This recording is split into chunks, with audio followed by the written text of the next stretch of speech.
Okay, thank you all for being here today. I want to talk about today there is beauty in hardship.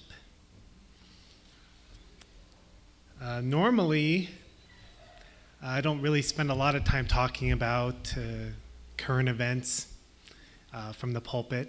It's pretty unusual. Those of you who've been here for a long time know that in the 11 years we've been here, we typically tend to focus on fundamentals and principles and how we live in our life. And of course, today is no different, will be. But I have found myself struggling to digest some of the recent events happening in America, particularly the shooting of Charlie Kirk. That one definitely, I mean, we're no shortage of bad things that happen, right, in our country and in the world, that we see them and it's hard to digest. But somehow this one seemed to have struck a little close to home. Maybe it's just the video. Maybe some of you know him, some of you don't. This may be news for some of you, I don't know. But, you know, he's a conservative activist. He goes to campuses. It's one of the things he does. And he has debates with students and professors and just anyone who wants to come along. And he sits and he talks with them. And sometimes it gets very heated. And sometimes it gets very, confrontational. But he always tries to keep it very civil and,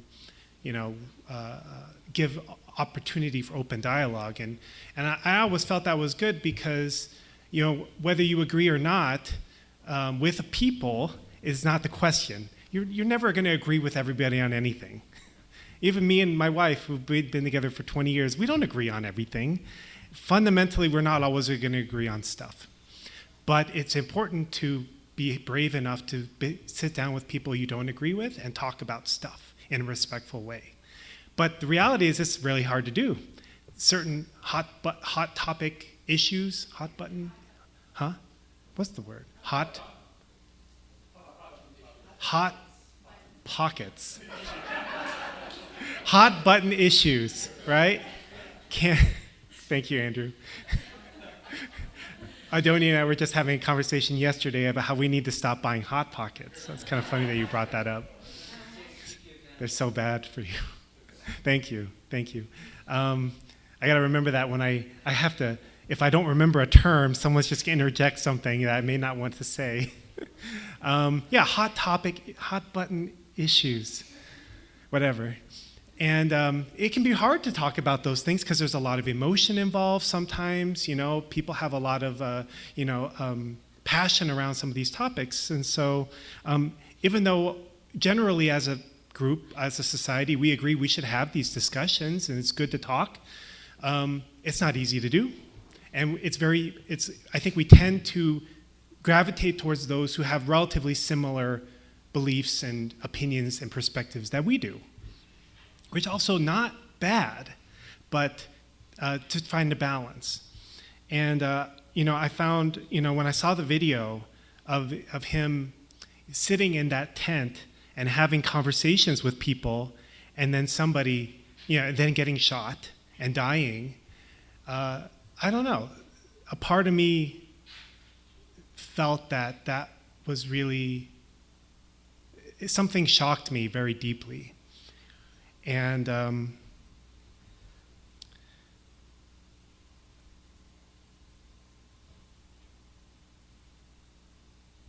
wanted to not so much talk about that, but just to kind of share where I'm coming from in terms of my sermon today. Because there's a lot of difficulties that we experience in our life. And a lot of times we see things that happen that we feel are really unjust. Really unjustified. And it's interesting, like in this situation, what I could see from most of my friends, most people I know, whether you're conservative leaning, liberal leaning, was a general he didn't deserve that. It was generally what I heard from most people. Now, of course, I heard some other things too. Some people saying, oh yeah, that was totally deserved or whatever. I think that's more of on the extremes. Generally. But I think that most people really felt like, wow, the guy has a wife and 2 young kids, a whole life ahead of him. He was just sitting down and talking He didn't deserve that. There's far worse people in this world that maybe, in our minds we could think deserve it. But I think that it's important for us to learn as much as possible from these kind of experiences. And I think that one of the things that I wanted to talk about today was this point about beauty and hardship. We've seen a lot of, like, in our own church, for example, right now in Korea and Japan, receiving a lot of persecution and a lot of things that, we see as very unjust and undeserved. Maybe we do deserve some of it, maybe there's some of that, but I think that in general, the scale of what we're seeing is really unfortunate, really sad. And I think that when we see things like this, the first question that we naturally going to ask ourselves is why? Why do bad things happen to good people? Why does God allow bad things to happen in this world? This is a very common question that people have about the world we live in, about God, right and wrong. And I think that that's a very common sense question to ask. I think it's important to note that we see things very differently than most people in the Unification Church. Because most people who believe in God, that God is all-powerful, and so then the things that are happening in the world are either directly or indirectly God's will. God either directly or indirectly wanted that to happen. And so it's very hard to accept that idea of a God who would want these kind of terrible things to happen in the world. But we know that from our True Parents teaching, divine principle, that God has a will, and yes, we can call God all-powerful. But God doesn't, just like God won't force you to make a decision, or won't force you to not make a decision, and God won't force me, God can't make the world a certain way. God can't make people do or not do things. And so even though God has a will, and that's absolute, the way we get there is going to change depending on our choices.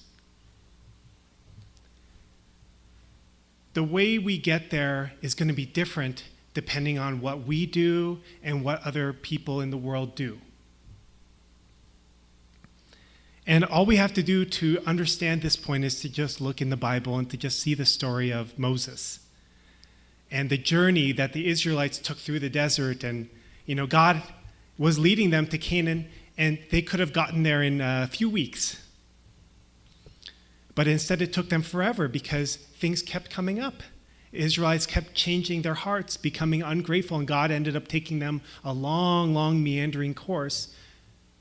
But it was all based on the things that the people did.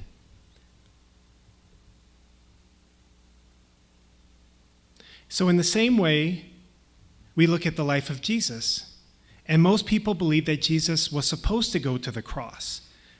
Jesus went to the cross. That was the way to forgive our sins and to give us salvation. That's what most Christians believe. But the principle explains to us that that is what happened, but it wasn't God's plan A. It wasn't God's original plan.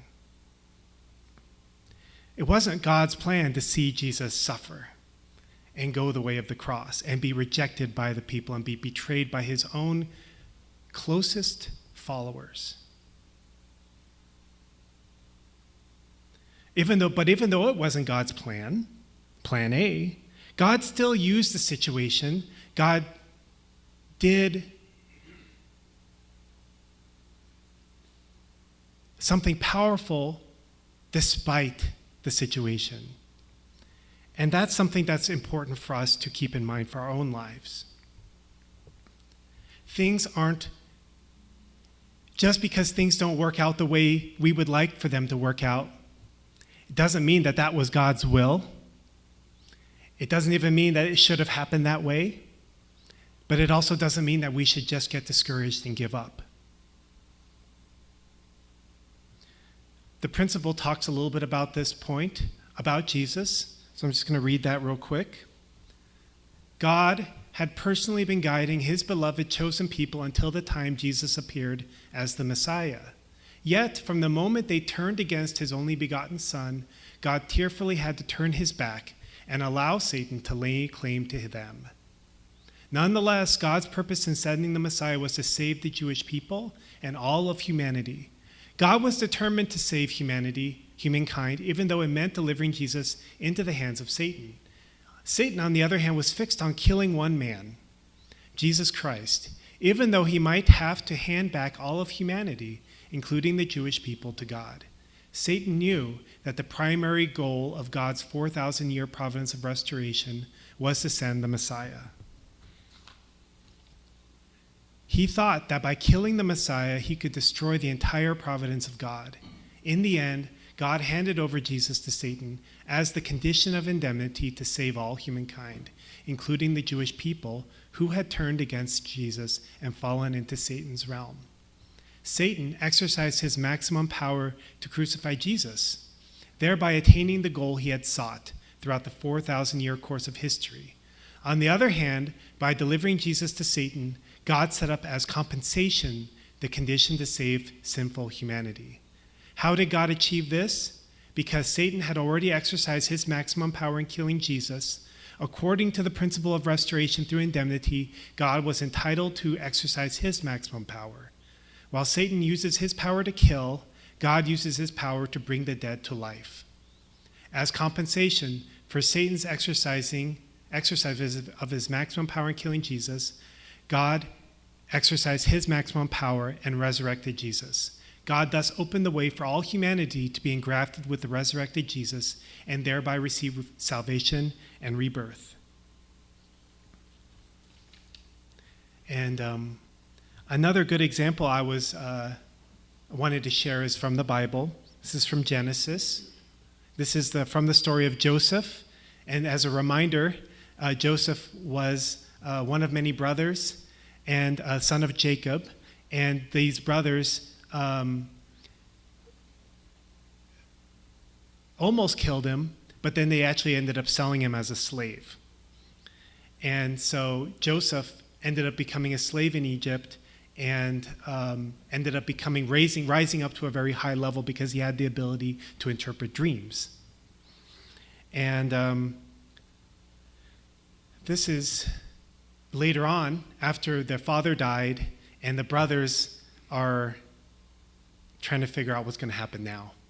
And so it says, after burying Jacob, Joseph returned to Egypt with his brothers and all who had accompanied him to his father's burial.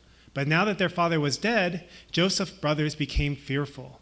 Now Joseph will show his anger and pay us back for all the wrong we did to him, they said.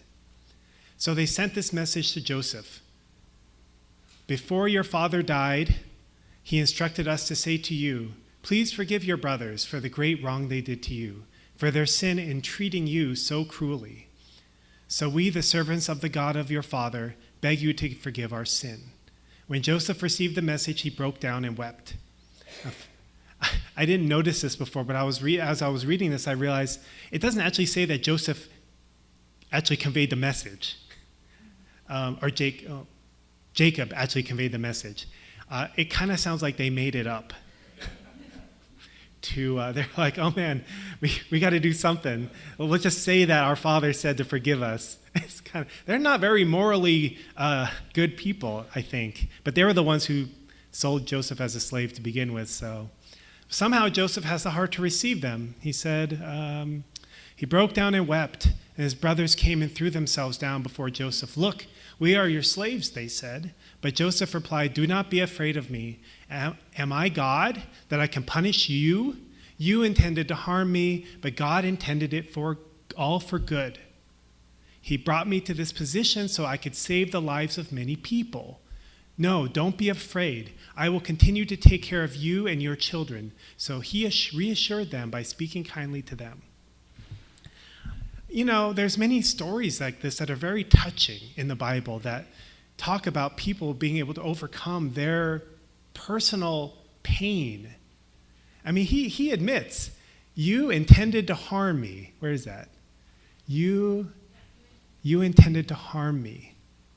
So he's not oblivious to the fact that his brothers had very bad intentions and hurt him and probably recognized that they haven't really repented. But he could see beyond just his personal circumstances. He could see that, yes, this happened,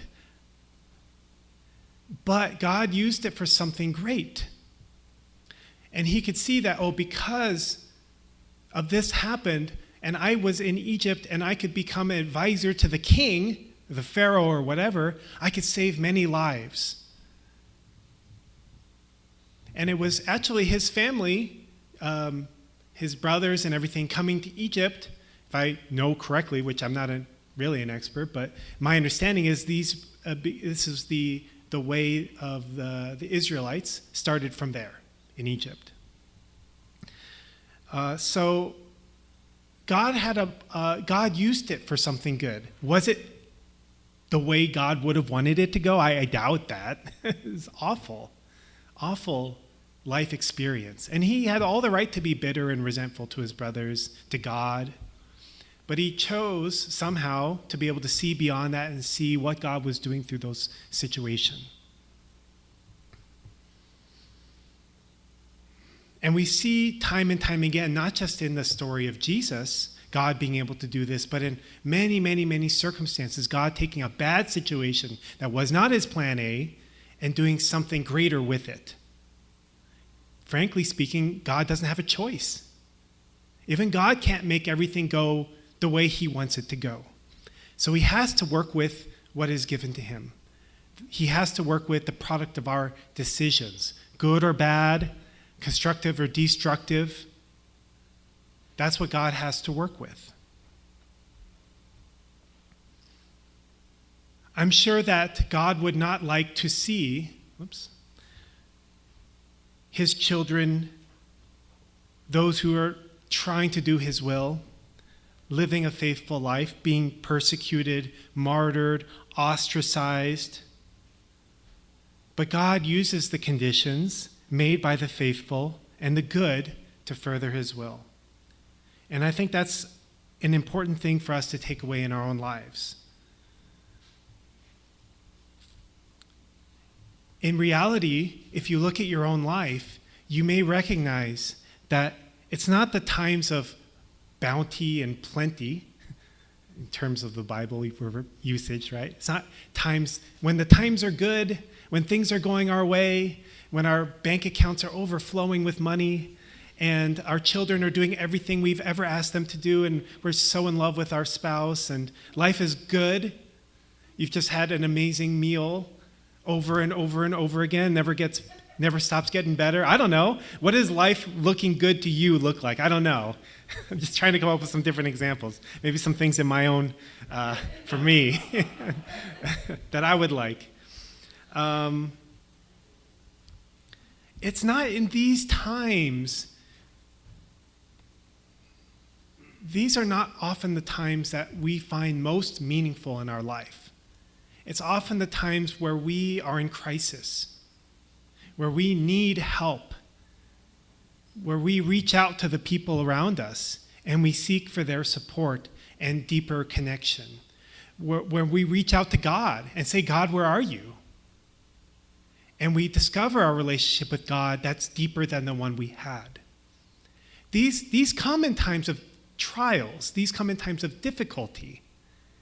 These come in times of crisis. It's not ideal, right? I'm sure God didn't intend it to be that way. But we're just so disconnected from God. And that's the reality that when life is good, we often don't care or think about God. And we often can take the people in our lives for granted. Because life is good. Nice to have good people around, but not necessary, I've got my good things. So it's often in these moments, I believe, in my experience, and hopefully I imagine yours, that God can reach us, that God can touch our lives. These are moments where God can teach us, teachable moments.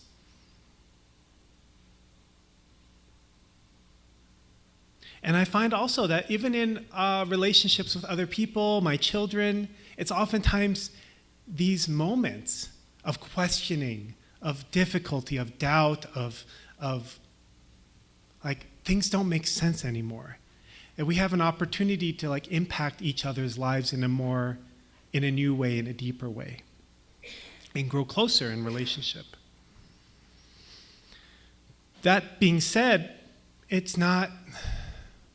there's a reason why we use the word hardship, I guess. I don't know where it comes from, but there's the word hard in there. And so I figure hardships are meant to be hard. It would be nice if we were like, oh, that's a hardship. Oh, no big deal. Where's God? All this. I just need to find him. It's not like that. We live in like emotion and spirit and relationship, and these things can sometimes weigh heavily on us. And so when hardships come, they're naturally hard. We're not robots. We're not, I don't know. It's natural that it takes time to digest when difficulties come into our life. We can't just shrug them off. But in that process, don't forget, there's something greater at work in this world, and God has to use what he can. And unfortunately, it's often hardship. So even though hardships are hard, don't get too caught up in them. Don't take them too hard. I'm saying that as much for you as I'm saying for me. When hardships come my way, I get really discouraged. I get really depressed. It's like the end of the world. But I'm working on it because I know that in my life experience, there's always been something greater around the corner. A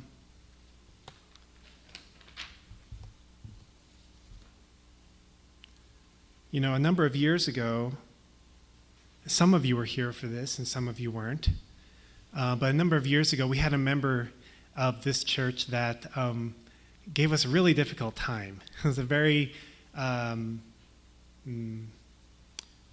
challenging time for us as pastors. And he kind of got, I don't want to spend 20 or 30 minutes talking about all the ins and outs of what happened here. But basically, he kind of became our opponent. He was very upset about us and the way we were doing things. And there was one kind of meeting that culminated it all, and he took us out for breakfast. And for 3 hours, he told us all of our faults, and he told us that, my wife and I, we didn't have a good relationship and we weren't united. And he told us that we didn't respect elders, and he told us that we didn't give people preferential treatment that deserved it, like himself. And it was a very, and that's just kind of touching that, but I don't want to dwell on that too much. It was a very drawn out, several months experience that really pushed us to our limits of what we could deal with.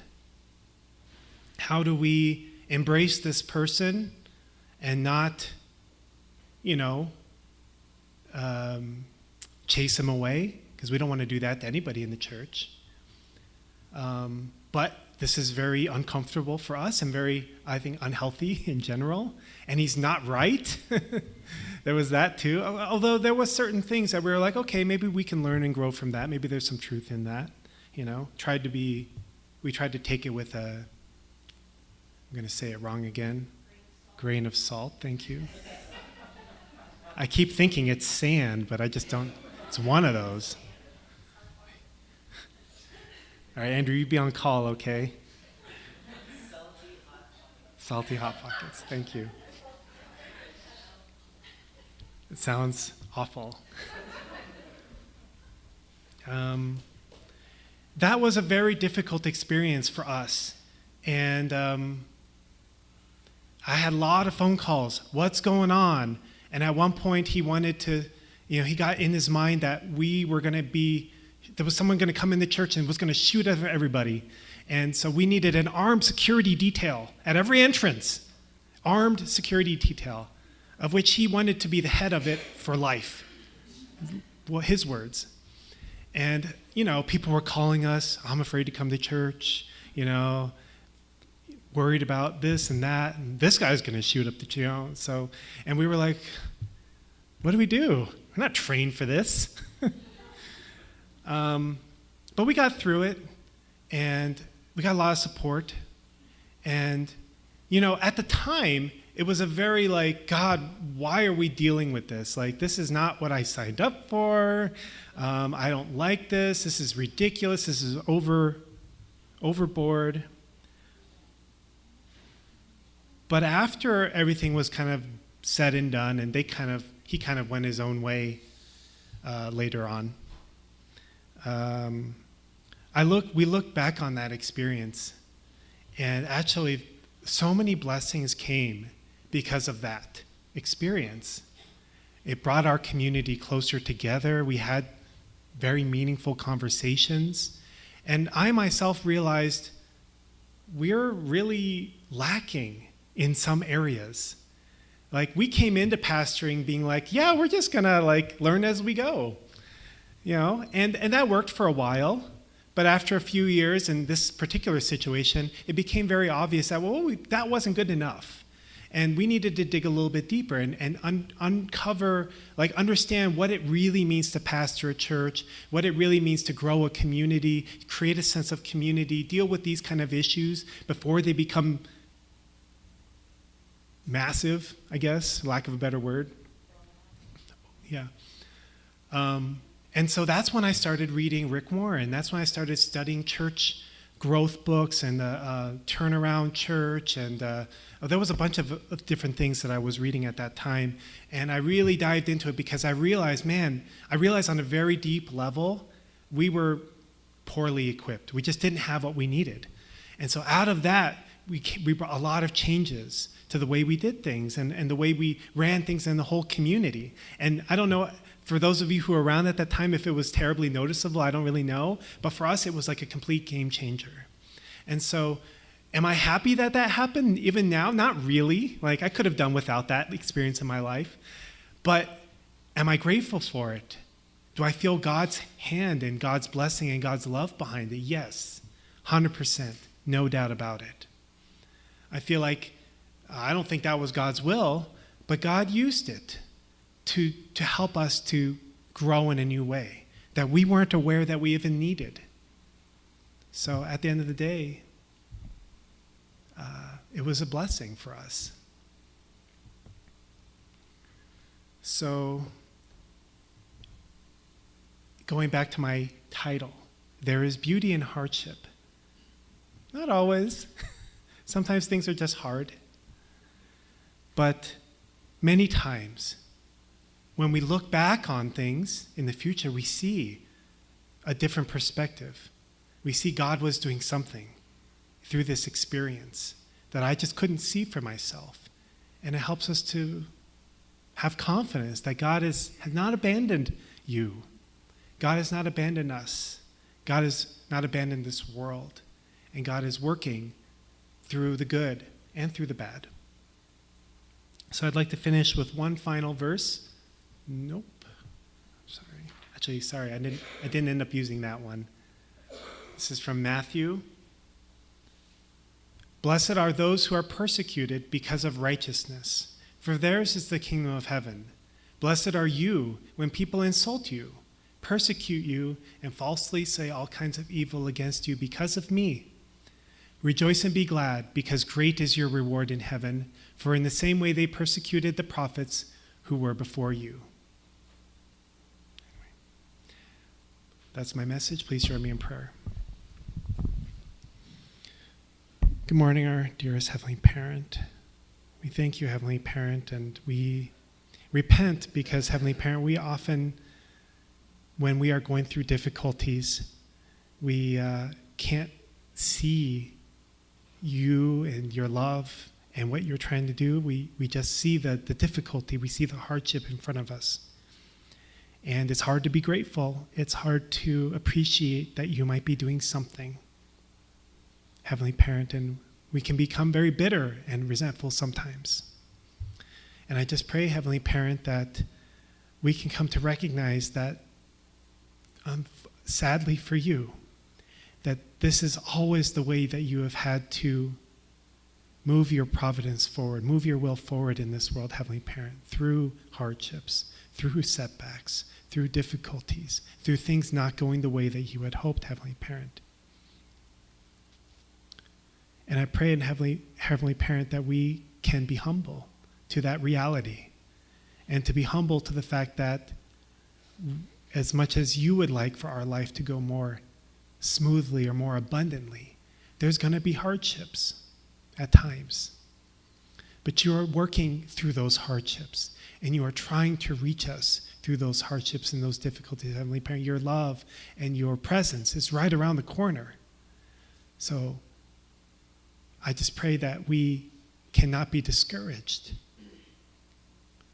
and we cannot give up hope, Heavenly Parent, and keep striving for you. Keep walking towards you, Heavenly Parent. Because we know, Heavenly Parent, your arms are open for us, and you are working without ceasing, Heavenly Parent. We thank you for who you are. And I pray that we can become more your loving, filial children, Heavenly Parent, that trust you no matter what happens. And I thank you. And I offer this prayer on behalf of all of our blessed families here represented. And our name's Michael and Donnie Hendrick, Blessed Central Family. Amen and adieu. Thank you.